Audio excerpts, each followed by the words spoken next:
하나님께서 우리에게 말씀을 주실 때 농담으로 여기지 마시기 바랍니다. 오늘 성경 말씀을 정확히 번역하면은 비웃었다. 그 사위들이 그 장인 될 뿐, 그것을 또 육신적으로 얘기하는 것도 아니고 천사의 경고를 받고 그렇게 자기네들의 생명을 보존할 수 있도록 경고를 하고 있는 미래 장인의 말을 비웃었다. 이렇게 번역을 할 수가 있습니다. 오늘 묵상 본문 속에서 왜 롯이 이 지경이 됐는가 하는 부분들을 생각하지 않을 수가 없습니다. 지난주 말씀드렸다시피 그 이유는 단 하나, 그가 소돔에 살았기 때문이다. 현대적으로 말씀드리면 세상적으로 살았기 때문이다. 혹은 좀 더 지역적으로 말씀드리면 경제적인 이득만을 취하려고 했기 때문이다. 이렇게 말씀을 전했습니다. 그래서 역으로 이런 상상을 또 해봅니다. 과연 19장 저 끝에까지 보면 도저히 입에 담을 수 없는 무슨 집안을 세우기는 무슨 집안을 세워요. 풍지박산 나는 거지. 글자 그대로 콩가루 집안이지 이게.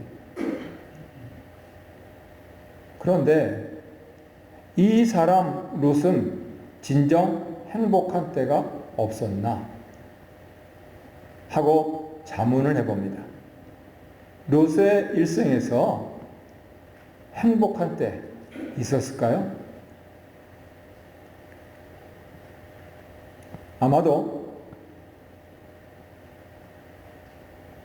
자기의 삼촌 아브라함을 따라서 정처를 알 수 없는 그 길을 가면서 본토 친척 아비 집을 떠나 가나안 땅에 와서 살기 시작하고 그리고 소돔으로 떠나기 직전까지 그때이지 않았을까 상상을 해봅니다.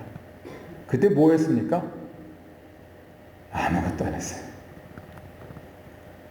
아무것도 안 하면서 뭐 했습니까? 하나님을 배워가기 시작했습니다. 어떻게 하나님을 배웁니까? 꿈에 나타나신 하나님, 이렇게 하라고 하시는 하나님, 그렇게 하지 말라고 하신 하나님, 더구나 자기가 직접 만나는 것도 아니고 삼촌을 통하여서 말씀해 주신 그 하나님께 예배를 드리면서 하루하루 살아간 그때가 이 롯의 일생에 있어서는 가장 행복했던 때이지 않았을까.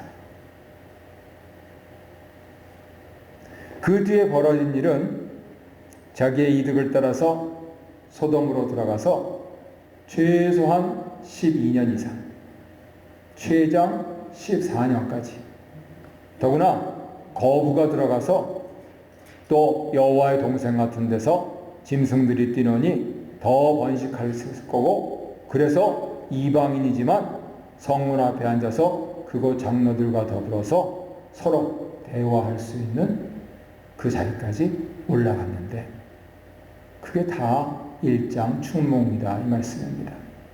왜요? 오늘 창세기 19장 본문 말씀을 보면 니까짓 게 뭔데 어디 와서 떠돌이 주제에 우리한테 법관 노릇을 하려고 해? 우리는 우리식대로 폭력을 행사할 것이고 우리식대로 성적으로 학대할 것이고 우리식대로 살 거야. 이것 보자 하니까 주제넘게 이러한 말을 듣고 자기의 지위가 위태한 것은 물론 자기 딸까지도 성적인 놀이개로 내줄 처지까지 몰리고 그것도 모자라서 이제 반나절 만에 아브라함을 만나신 하나님의 천사가 롯의 환대를 받았다가 학대를 받을 뻔하다가 도저히 안 되겠구나. 이놈들은 다 멸망할 놈들이다. 해가지고 불로 하늘에서 그 성과 인근 세성까지 다 포함해서 초토화시켜버리는 그 와중에도 아니 내가 왜 여길 왔는데 아니 그렇게 되면은 몽땅 잃어버리는데 거기에 주저주저 하면서 목숨 부지할 생각조차 못하고 있다가 진짜 너 죽고 싶냐 이러면서 억지로 천사들의 손에 끌려서 뒤 돌아보지 말고 빨리빨리 도망가라고 하는 이 얘기를 듣던 와중에 우리가 잘 알고 있다시피 지금까지 쌓아놓은 거 저거 다 불로 쓰러지는 거 너무 아까워서 누가 뒤돌아봤습니까? 롯의 아내가 뒤돌아봤어요. 그러니 재산 잃는 거는 잃는 것이나 아내까지 잃었어요. 이게 무슨 낭패입니까? 이게 내가 이러려고 소돔을 봤습니까? 지금 그 얘기하고 있습니다. 그래서 아무것도 안 했지만은 삼촌 따라서 쫄래쫄래 가나안 땅에 와가지고 매일매일 잘 알지도 못하는 하나님께 예배드리면서 하루하루 지냈던 그 날들이 그의 인생에서는 가장 행복했을 때다.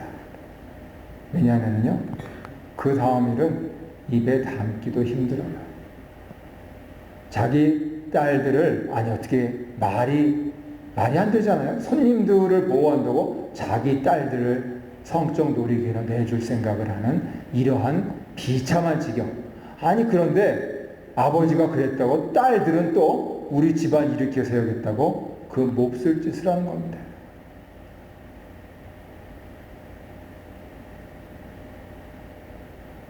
이 말이 안 되잖아요, 말이. 아니 영성은 둘째 치고 도덕적으로 윤리적으로 이건 말이 안 되잖아요. 어째 이런 일이.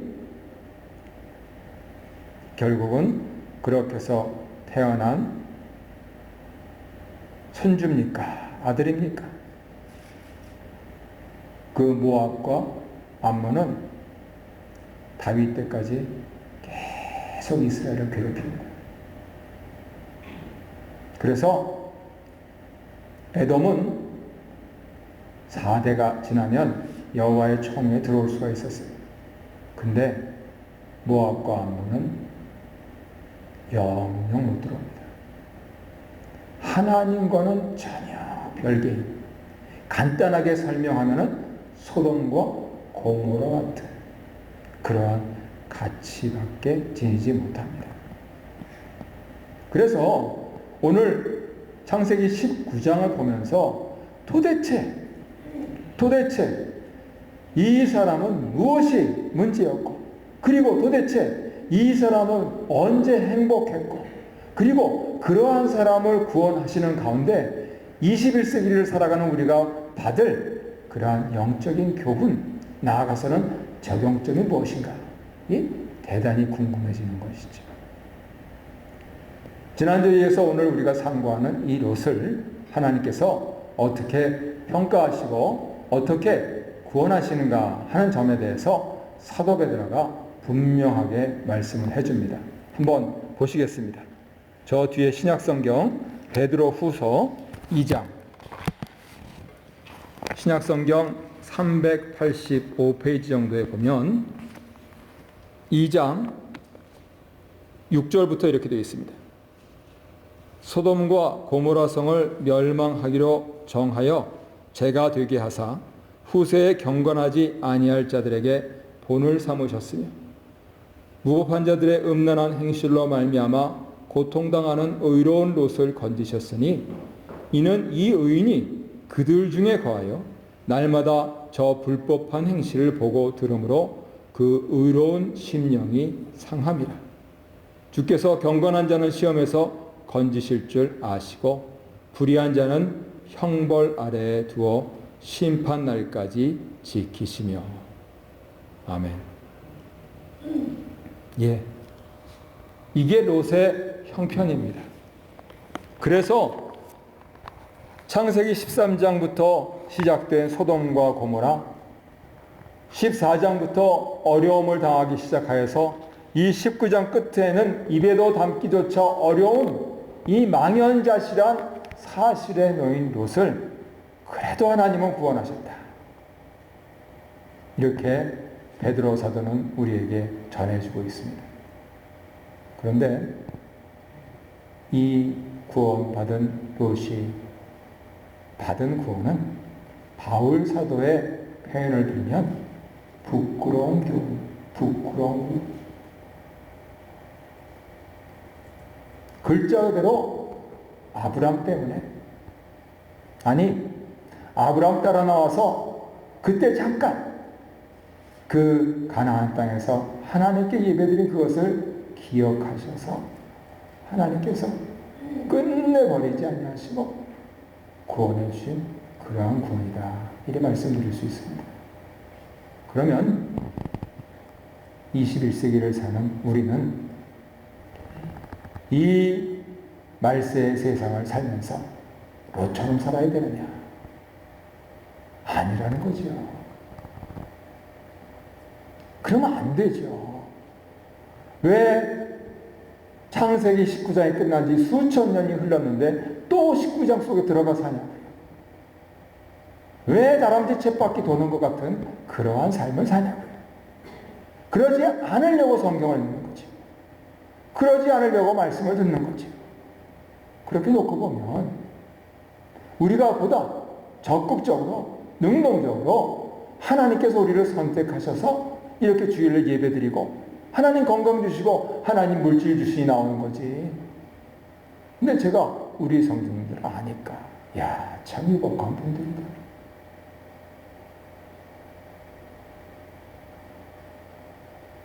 그랬을 때에 우리가 할 일이 뭔가?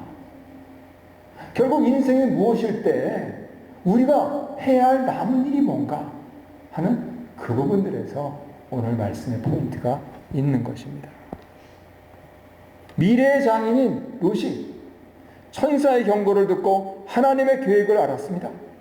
아브라함을 만난 지 반나절 만에 즉각적으로 실행된 이 멸망 계획을 알았습니다. 그랬을 때 그가 도대체 어떻게 했길래 그 사위들이 이를 농담으로 알았던가? 비웃었던가? 그래서 저들은 망하고 자기들에게 자녀를 끼칠 남자가 없는 걸 알고 그 근친상간이 일어납니까? 도대체 어떻게 했길래? 그래서 오늘 창세기 19장 14절을 들으시는 성도님들께서 꼭 기억하셔야 될 것은 우리가 성도로서 말세를 남은 우리의 생애를 살아갈 때에 하나님께서 우리에게 부여하시는 그 선한 영도력, 예수를 먼저 알고 예수를 믿음으로 받은 그 복을 계수하면서 하나님 살아계시고 자기를 찾는 자들에게 복을 주신다 하는 이 사실, 그 선함, 그것을 가지고 내 뒤를 따라오는 사람들을 이끄는 힘, 영도력, 그것을 발휘해야 되겠다. 그것이 없었으니까 이 못난 사위들도 망했고 결국 이 못난 딸들도 망할 짓을 한 것. 흔히들 세상에서는 영향력이라고 하는데 사실은 그것은 본질적으로 틀립니다. 간단하게 표현하면 그림자예요. 영향력이라고 할 때는 그림자입니다. 원래 한자가 그래요. 왜요? 나에게는 없는 것, 그것이 마치 있는 것인 양 포장해서 보여줄 수 있거든요. 그게 아닙니다. 영도력, 이끄는 힘, 길을 제시하는 그 모본, 그것을 보여주신 최고의 분이 바로 우리 예수님이시죠. 제사장들도 이해 못했습니다. 율법사들도 이해 못했어요. 빌라도도 이해 못합니다. 하지만 분명히 우리는 압니다. 어떻게 예수께서 사셨는가? 십자가의 길을 가셨고 부활하신 것을 압니다. 그것을 영도력이라고 부르는 거예요. 그랬을 때에 과연 나는 하루하루를 살아가는 애비로서 단지 야 그렇게 하지 마 할 정도의 영향력을 행사하고 그칠 것인가? 아니, 예수 믿는 성도의 길은 이것이다 하면서 그림자가 아닌 나의 뒷모습을 보여주면서 나의 생애를 살아갈 것인가? 그 중차대한 갈림길에 서 있다 하는 것입니다. 오는 것은 순서가 있지만 가는 것은 순서가 없습니다. 그랬을 때 나의 마지막을 상정하면서 내가 적어도 하나님께서 나를 통하여 끼치신 내 자녀손들, 나아가서는 나의 친구, 나의 친지들에게 의미 있게 살자. 예수 잘 믿고 복받자. 이 거친 광야와 같은 이민 생활에서 우리에게 무슨 낙이 있느냐? 내가 뼈 빠지게 그렇게 일상을 살아가지만 내 속에는 평안이 있고 내 속에는 기쁨이 있다 하는 그것을 과연 어떻게 보여줄 수 있는가? 바로 그 점에서 롯은 실패했습니다. 그래서 겨우 아내와 두 딸, 그 반나절 전에 아브라함이 하나님과 흥정을 하면서 하나님 50명이면 놔두실겠습니까? 하면서 깎아서 그래도 10명은 있겠지. 자기 집에는 318인이나 있으니까 10명은 있겠지. 아니, 그런데 아내와 두 딸밖에 없는 거예요. 이게 어떻게 된 일입니까, 이게. 근데 그 아내는 뒤돌아보아서 소금기둥이 되고 두 딸은 몹쓸 짓을 하고, 이게 뭡니까, 이게. 내 인생 그렇게 되지 아니하도록 이 자리에서 말씀을 들으신 성도님들이 오는 주간에 어떻게 하면 선한 영도력을 내가 보일 것인가 하는 그 점을 고민하시고 실천하시기를 권유합니다. 그렇게 할 수 있는 여러 가지 방안들이 있고 지혜가 있습니다만 우리 교회 목회자로서 제시해드리고 싶은 것은 두 가지입니다. 첫 번째로는 내 가족들, 내 친구들 있는 데서 경제 얘기하지 마십시오. 내 아이가 나보다 낫고 내 친구들이 나보다 낫습니다. 돈 얘기하지 마십시오. 내 자식이 내 슬하에 있을지라도 하나님께서 나보다 훨씬 더 잘 살게 하실 것입니다. 내가 자꾸만 그런 얘기해가지고 내 위신만 떨어뜨리지 마십시오. 그러면 어떻게? 아니, 그럼 무엇을 가지고 선한 영도력을 보일 것인가? 예. 그래서 두 번째로 말씀드립니다. 천천히 느림보로 있는 것을 그대로 직면하십시오.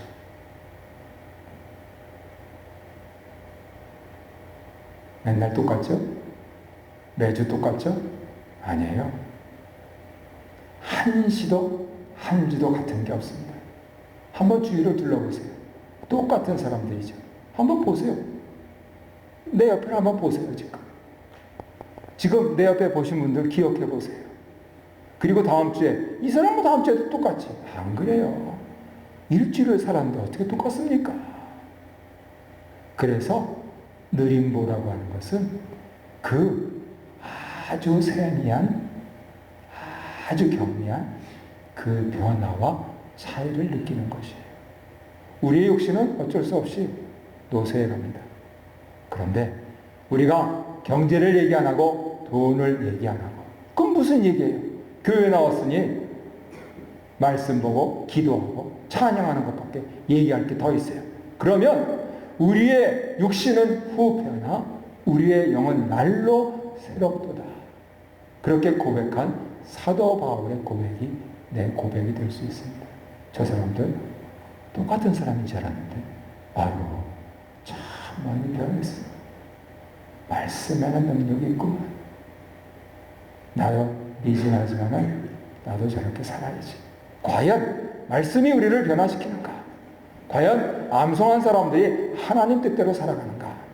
그래서 2020년이 2019년과는 다른 놀라운 변화들이 있을 것인가? 하는 부분들에 대한 그러한 소망을 주셨습니다.